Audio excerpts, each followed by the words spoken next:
In this high school football regular season, for the final time, the ESPN Wisconsin High School Football Media Poll Rankings Reveal Show is underway. Jesse Nelson with you in the Everlight Solar Studio at ESPN Madison. We welcome you in on the ESPN Madison, ESPN Milwaukee, and Daily Dodge, ESPN Beaver Dam YouTube channels. This is the ESPN Wisconsin High School Football Media Poll Rankings Reveal Show. The regular season in the books, conference champions crowned, and the playoffs and their respective seedings are all set to go. 7 divisions. Everybody now has their paths lined up for a chance to get to Camp Randall Stadium and win a gold ball in 2024. The Dean Dennis Semrau of Madison Area High School Sports, a little bit under the weather this week. He'll be joining us on the phone in just a few minutes to review some of the rankings this week. Again, small school, large school, 2 divisions, how we rank them here every week on the ESPN Wisconsin High School Football Media Poll Rankings Reveal Show. The small schools, teams competing in Divisions 4 through 7 at Camp Randall Stadium for championships next month. The large schools, teams competing in Divisions 3 through 1. We start, as we do every week, with the small school rankings, the final rankings for the 2024 high school football regular season. Once again, we will have more rankings at the end of the playoffs when all the state champions have been crowned. We will have our final poll, but this is the final regular season poll of 2024. What a long journey it's been for all of these teams and for everyone around high school football spanning the state. Checking in at number 10, it's never too late to make your debut in the rankings. And in at number 10, the Cambridge Blue Jays, winners 48-6 at home against Marcus Ann in the final week of the regular season. Cambridge, undefeated champions of the Eastern Suburban Conference. Cambridge and Belleville will meet in a 1-8 matchup in the Division 6 postseason. Cambridge, welcome to the rankings.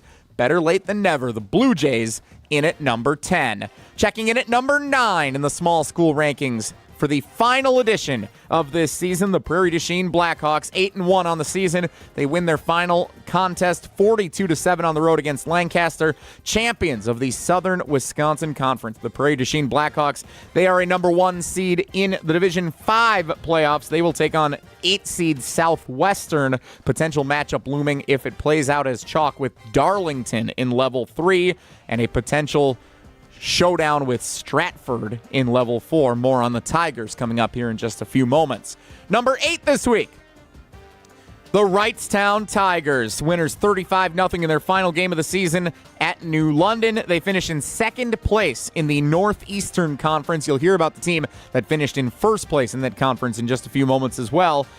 Wrightstown is a number 1 seed in the Division 5 playoffs, just like Prairie du Chien at number 9. Wrightstown gets Sturgeon Bay in Division 5. Wrightstown Stratford State Championship potentially in play in Division 5. Let's see what we get there. And meanwhile, number 7 in this week's small school rankings, the Regis Ramblers, a perfect unbeaten season, 9-0 for Regis.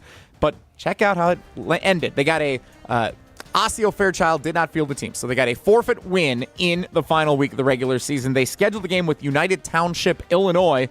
Came down to the buzzer, 36-35. Regis battle-tested in their final game of the season. Regis finishes 9-0, champions of the Clover Belt Conference. They are a number 1 seed, getting 8 seed Fall Creek in the Division 6 playoff picture.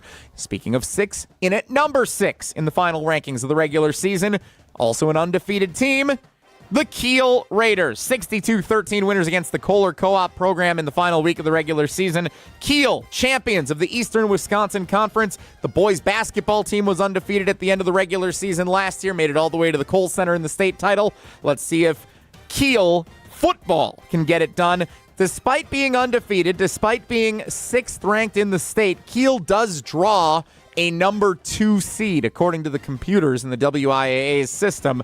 Kiel gets 7 seed Peshtigo in the Division 5 playoffs, and it could be Kiel versus Wrightstown, the number 8 ranked team at the end of the season here, in level 3 of those Division 5 playoffs. Man, Division 5 could have some stacked matchups as this thing plays out. Check out the other side of the rankings now, your top 5 for the final time this year. In at number 5, Undefeated, 9-0, the Freedom Irish. They cap off an unbeaten season with a 34-21 win on the road against the reigning Division 4 runners-up Luxembourg Casco.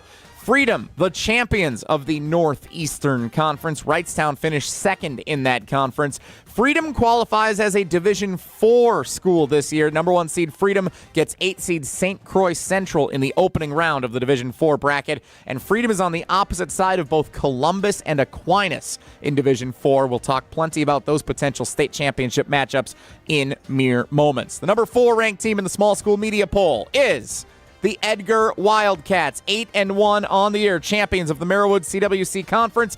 Their only loss this year, Edgar, came to Stratford. Edgar winners 42-21 on the road at Abbotsford to close out the season. Number 1 seed, the Edgar Wildcats, in the Division 7 bracket, the only Division 7 team ranked here at the end of the season. Edgar gets Pittsville in the opening round, potential to face 2 seed Iola Scandinavia in Level 3, which would be a very exciting Level 3 contest in Division 7. Again, you can check out the full brackets on the WIAA's official website, WIAAWI.org.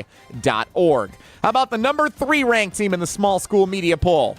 Final rankings of the season, Aquinas is number 3. They began the year as number 1, lost in week 2 to Columbus, did not lose another game. Winners 46-13 against Viroqua to close out the season. The champions of the Cooley Conference. And Aquinas does draw a number 1 seed. They get the number 8 seed, the Edgewood Crusaders, in the opening round of the Division 4 bracket. Potential to play 4 seed Lodi, who spent many weeks ranked throughout this season as well from the Capital Conference in Level 2. So Aquinas gets looped in with a bunch of the Capital Conference teams, including number 2, the Columbus Cardinals. Columbus caps off an undefeated season, 9-0, with a 49-14 win at Beloit Turner, in a year in which they replaced their former coach, in a year in which they replaced the all-time leading rusher in the state. Columbus says no problem, runs the gauntlet, champions of the very competitive Capital Conference in the greater Madison area, and number 2 seed Columbus. Yes, they draw a 2 seed, despite being the second-ranked team in the state, according to our voters. 2 seed Columbus gets 7 seed Arcadia in the opening round of Division 4. Potential great matchups. I mean, this is a stretch for Columbus to go and run all the way to Camp Randall Stadium. They're going to have to beat some of the best of the best. Arcadia in Level 1. 3 seed West Salem ends up in Division 4. And that could be the matchup for Columbus in Level 2. And number 1 seed Aquinas, who Columbus beat head-to-head in the regular season. Aquinas gets the number 1 seed despite Columbus being unbeaten. So Columbus would have to go at Aquinas for Level 3 if those two teams were to meet. Which means your number 1 team, as it has been almost all season long. Congratulations to the Stratford Tigers, capping off an unbeaten season at 9-0 with a 43-8 convincing win on the road at Loyal Greenwood, the champions of the CWC Large Conference. Stratford, 1 seed. They get the 8 seed Horicon Hustisford in Division 5. And how about this potential matchup? A team that dropped out of the small school rankings this week could meet in Level 3. Number 1 seed Stratford, number 2 seed St. Mary Springs. If head coach Bob Hyland wants to go out on top in Division 5, he would have to take down a team that has spent the majority of weeks as the number 1 ranked team in the state in the small school division. Stratford and St. Mary Springs, a potential Level 3 matchup. Many thought that could be a state championship matchup just a couple of short weeks ago in Division 5. They have the potential to meet in Level 3. We'll get Dennis Semrau's thoughts in just a moment. First, I want to go to Hunter Vaughn, who accumulates the data from all of our voters from around the state. No computers involved in these rankings, Hunter Vaughn. These are straight from the humans, the voters, as it has been all season long from around the state in various areas. What stood out most to you in the final rankings of 2024? Well, you mentioned St. Mary Springs. They missed out on being ranked in the final week by 1 vote. Cambridge edged them out with a 16 points to the 15 for St. Mary's Springs. They just barely missed out on getting all the way through. And then, speaking of 1 point, Stratford and Columbus. Columbus nearly overtook Stratford for that number 1 spot. 123 122. Wow. Stratford had 7 first-place votes to Columbus's 6. So the voters are very high on this Columbus squad. That's why a lot of people, as will be a theme in this conversation, going into the playoffs, a lot of people very confused by those computers and where it threw teams, and the decision-making that went behind some of the playoff spots. But this small school grouping, there's so many teams who I was like, oh yeah, we're going to see this matchup at state. Now we're going to be seeing them in level 3. We're going to be seeing them in level 4. A little disappointing there just as a football fan, because you'd rather see some of these at Camp Randall.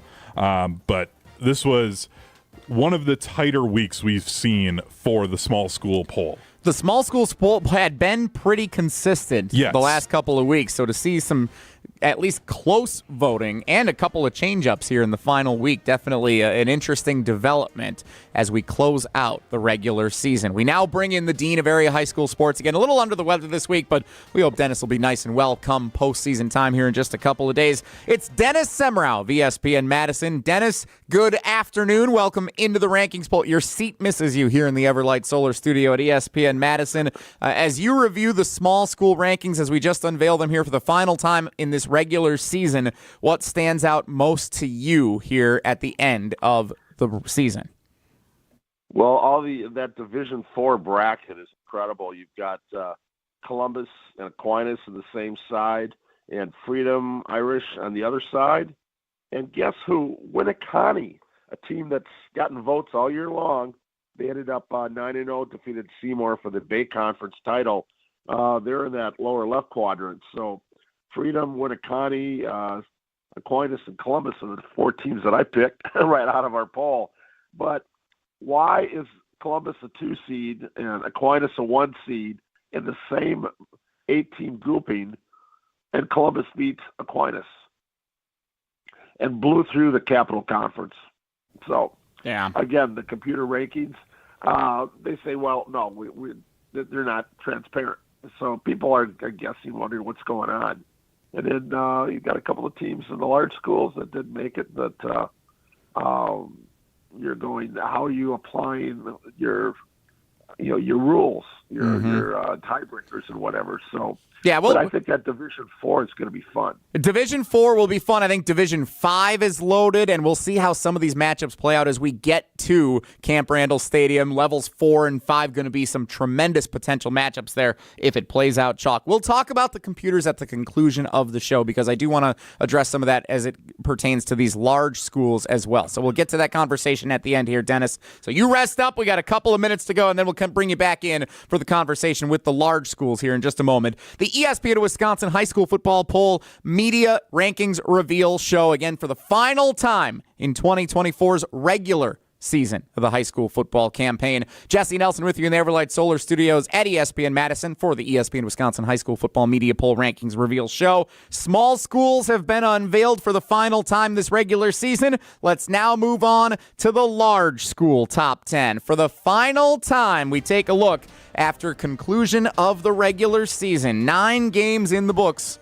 In one team's case, 8 games in the books for all of these teams. Let's see how it shook out as we head into the postseason. And how about this for a shakeup? At number 10, it's a tie between 2 teams donning purple and white. The Waunakee Warriors and the Oconomowoc Raccoons. Now, this is fascinating because Waunakee, champions of the Badger Large Conference, lost early in the season to Madison Memorial, and we sat here and said, whoa, what an upset win. Is Waunakee, with a new head coach, Chris Graverson, taking over for the legend, Pat Rice? Is this going to be a tough season for Waunakee? Well, what did they do? They ran the gauntlet in the Badger Large. They win the conference, had a couple of convincing victories down the stretch against Sun Prairie East and some other competitive teams. Waunakee is the champion of the Badger Large. Waunakee gets a number 1 seed in Division 1. So they're up to Division 1 this year because of how their performance factor played in after the last couple of years in Division 2. So Waunakee up to Division 1, and they draw a number 1 seed despite losing 1 game in the regular season. Waunakee gets 8 seed Wausau West in Division 1. Potential great Madison area matchup, 4 seed Middleton and 1 seed Waunakee in level 2 should things play out that way. By the way, Middleton and 5 seed Chippewa Falls are featured playoff game this week on the ESPN Madison YouTube channel. Meanwhile, the Oconomowoc Raccoons, the most talked about team in the state over the last couple of days. Oconomowoc won its final game of the regular season, 21-0 on the road against the Pewaukee Pirates. They are the champions of the Classic 8 Conference, the SEC of Wisconsin high school football. There is no better football conference in the state of Wisconsin than the Classic 8. Oconomowoc won the head-to-head tiebreaker by defeating the Arrowhead Warhawks in the middle part of the season. So Arrowhead and Oconomowoc both finished 6-1. Oconomowoc wins the conference, the best conference in the state, thanks to the head-to-head tiebreaker. No other team finished with just 1 loss in conference play. Oconomowoc 8-1 overall on the season. Riddle me this. Oconomowoc draws a 6 seed in Division 1. They are on the road in level 1 at 3 seed Racine Case, who did not win their conference. And if Oconomowoc wins that game, they have to go on the road at 2 seed Mugwanago in level 2, and potentially on the road at either number 1 seed Verona or number 4 seed Arrowhead, who is in the Classic 8, and they beat head-to-head to win the conference title if it should get to that point. I understand that we want to take the bias out of the rankings at the end of the season and that the computers can do a fair job of assessing certain quantities and qualities of these teams. If I'm the WIAA, I think there needs to be one more layer before these brackets go public of a common sense committee that simply takes a look and addresses some of the discrepancies that you can see in a bracket. Because a team like the Oconomowoc Raccoons finishing as the champions of the Classic 8 Conference do not deserve a 6 seed or to have to go on the road in every level of the postseason, potentially, as they try to make a run at a state title. A team that had such a quality run this year, having to do that is just a shame. So, Hunter Vaughn, what are your thoughts on Oconomowoc drawing a 6 seed? Because that is a brutal draw for Oconomowoc, the champions of the Classic 8. The football fan in me is annoyed about it. I'm just going to try and play a little bit of devil's advocate and speak for the computer for a moment. And I'm wondering if it viewed the Classic 8 as not being as strong as the Conference Racine Case being in, because they came in second to undefeated Franklin, one of the best teams in the state. So it viewed that conference as being better, and then the computer that's why you see the 6 and the 3 seed. I still don't think it accounts for everything, but I'm thinking that's what the system viewed that as, and that's why, unfortunately, Oconomowoc got pushed down, because you had a conference champion that had losses on the season. That's understandable, and again, the WIAA does not share what the criteria is for the rankings from the computers, and I'm okay with that. I understand you don't want to manipulate your seasons if you're some of the teams around the state. You want fair and competitive balance, and I understand that. But what I don't want is for the WIAA to be my grandpa when it comes to computers, where he says, the computer's doing something, I don't know what it's doing. But you just have to roll with it. Humans are in charge of the computers. And ultimately, if the WIAA and anyone overseeing football or anyone who just has a brain and can look at this and say, Oconomowoc doesn't deserve the seed that they had, we can change this for the sake of being fair and accurate with these rankings going into the postseason, these seedings going into the postseason, simply so that a team that deserves much better than it got in Oconomowoc doesn't have to face 3 potential road games and have its postseason run come up short after an absolutely fantastic year. It's a shame that that's the way that it played out, and it's a shame the WIA isn't doing anything to correct it, but nonetheless, we move forward. Oconomowoc tied for 10th in the rankings in the large schools division for the end of the regular season. All right, so that's our soliloquy on Oconomowoc and the seedings in the large schools. We'll get Dennis Semrau's thoughts in just a moment. In at number 9 this week in the large division, The Mukwonago Indians, again, Classic 8, they finish in third place in the conference, 7-2 on the season. They lost their final game of the year, which was a very tough non-conference game against Marquette, 42-35. Mukwonago, a 2 seed. They draw 7 seed Janesville Craig in Division 1. And again, if Oconomowoc moves on over Racine Case, they could potentially go on the road to face number 2 seed Mukwonago in Level 2. Absolutely stacked section of that bracket. Can't wait to see how it plays out. The number 8 ranked team in the large school poll for the final time of the regular season in 2024, the Mount Horeb-Barneveld Vikings, 9-0, champions of the Badger Small Conference. Mount Horeb-Barneveld draws a 2 seed. They get 7 seed Sauk Prairie in Division 3 after finishing with a 53-12 win over Portage. A tough draw for Mount Horeb-Barneveld, as well as a 2 seed in Level 3, potentially having to square up with number 1 seed Catholic Memorial. What a game that would be if it does come down to it. We were worried about whether Mount Horeb-Barneveld would face Notre Dame at Camp Randall Stadium or in Level 3 or Level 4 of the playoffs. Well, it's not Notre Dame they have to worry about. It's Catholic Memorial in Level 3. We may not get that Mount Horeb-Barneveld Notre Dame matchup that many of us were looking forward to potentially for a gold ball.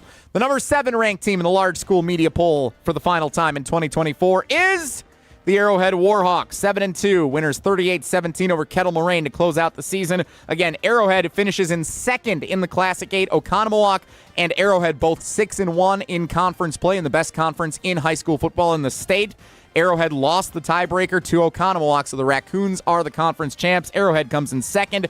Arrowhead draws a 4 seed. They are at home against Sussex Hamilton in Division 1. Again, in that same section as Mukwonago, Racine Case, Oconomowoc, all those teams that we've mentioned already. The number 6 ranked team in the large school media poll to close out the regular season, the Slinger Owls, undefeated on the season, champions of the North Shore Conference. They put their foot on the gas to close out the regular season, 45-7 on the road against the Cedarburg Bulldogs, a team that had been ranked for much of the season. So Slinger emerges as the best team of the North Shore. It was a 3-horse race there between Slinger, Cedarburg, and Homestead. Slinger ultimately prevails, and the Owls draw a number 1 seed in Division 2. They will match up with 8 seed Brookfield Central to open up the postseason. Large school media poll rankings reveal. Let's go to the top 5 at the end of the regular season. The number 5 ranked team, the Kimberly Papermakers, who did not play in week 1 of the season. They are 7-1 to close out the year. Kimberly wins, and how about this for a tight contest in the final game of the regular season? We knew it was backloaded for Kimberly. I don't know if anyone expected 10-9 as the final score, hosting Appleton North to close out the season. It ends up being a 3-way tie atop the Fox Valley Association, which if the Classic 8 is the SEC, then the Fox Valley is the Big Ten of high school football in the state of Wisconsin as far as conferences are concerned. Kimberly, Kaukauna, Neenah all finish with 1 loss, all to each other in a round robin in conference play in the Fox Valley Association. So Kimberly, Kaukauna, and Neenah all split the conference title. Kimberly, the 5th ranked team in the state, they get a 2 seed in Division 1, and they host right away 7 seed Appleton North. So how about that? They play to a 1-point game in the final week of the regular season, and they got to go right back and do it again next week. One of the fun storylines to watch in Level 1 of the playoffs. Number 4 ranked team in the large school media poll, the Marquette Hilltoppers. They finish 8-1 on the year. Their only loss coming to the Arrowhead Warhawks back in week 1. 42-35. Marquette wins at Mukwonago to close it out. Champions of the Greater Metro Conference. 1 seed Marquette trying to get back to Camp Randall Stadium as they did a year ago. They will open against the Milwaukee Marshall Co-op program in Division 1. Definitely a path for Marquette to try and make it to the state championship. The number 3 team in the large school media poll, the Notre Dame Tritons, again undefeated, 9-0. Notre Dame runs the gauntlet, 41-7. They beat Oshkosh North to cement the unbeaten regular season champions of the FRCC South. 2 seed Notre Dame. How'd they draw a 2 seed in Division 3? They get the 7, or I'm sorry, they're in Division 2. Maybe that's why. 2 seed Notre Dame and 7 seed Pewaukee meet in the opening round of the playoffs in Division 2. Your top 2 teams, number 2, These two teams were leapfrogging for a bit down the stretch. The Verona Wildcats, with their best ranking of the year in the Madison area, champions of the Big 8 Conference. Verona finishes 9-0 with a convincing 49-7 win against Janesville Craig. Verona and star Trey Poteet, the Tennessee commit. Offense, defense, and special teams. He does it all. Verona will host Kenosha Bradford in a 1-8 matchup in Division I. They're the 1 seed in that entire bracket. That includes the Classic 8 teams we mentioned before. The number 1 team, as they have been almost all season long, the Franklin Sabres, champions of the Southeastern Conference, looking to get back to Camp Randall Stadium in Division I again this year. They win 42-21 in the finale at Racine Horlick. Franklin, a 1 seed, draws 8 seed Fond du Lac in the opening round, level 1 of the Division I postseason. All right, before we hear about how the voting all shook out, let's go to the Dean, Dennis Semrau. Welcome back, Dennis. What's your examination of how things played out ultimately from our voters first, then we'll get to the computers, in the large school rankings this week? What'd you make of the final poll? Well, I love the fact that Franklin and Verona are going to go head-to-head. Unfortunately, it's not going to be in the state finals. And Verona's going to have their work cut out for them because they're going to probably have to go through McWanago. But a lot of the times teams get upset in the first round, so you never know. The team that I'm keeping an eye on is Marquette, the defending Division I state champion. They ended up winning the Greater Metro, and they moved up in our rankings a couple spots this week. And I think, but Division I think, is a wide open field. And you look at all the teams we have in our final poll here. Any of those teams, I think, could win the Division I state title. It is going to be a really fascinating Division I postseason. Notre Dame in Division II is a good one. Mount Horeb-Barneveld in Division III. That matchup with Catholic Memorial could be a fun one in Level 3. So we'll see how it all plays out for many of these teams.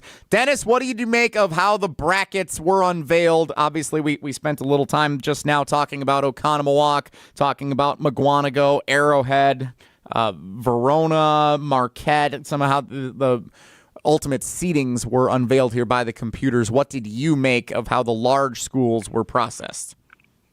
Well, you take a look at Division I.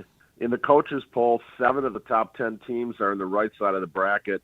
And for us, we have 6 of our top 10 teams that were in Division I are in that bracket. So that's loaded. You look at Franklin and Verona and McWanago and Arrowhead, Oconomowoc.